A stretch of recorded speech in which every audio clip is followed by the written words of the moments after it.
देखो, in the figure shown find out potential difference between A and B. A और B के बीच potential difference निकालना है, और कुछ नहीं दिया हुआ है आपको, बिल्कुल नहीं बताया गया, आया हुआ है जस्ट 2019 जनवरी मेन में।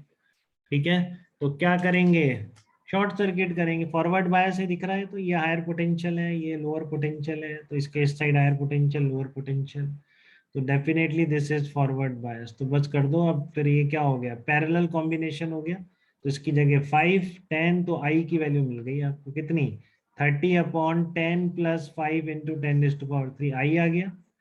ठीक है, क्या पूछा है, ए और बी के बीच डिफरेंस पूछा है, तो बस कितना हो गया, आई इंटू दिस रेजिस्टेंस, करंट निकालिए ना पहले।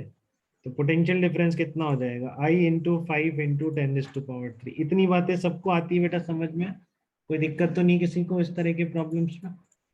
No sir. Yes sir.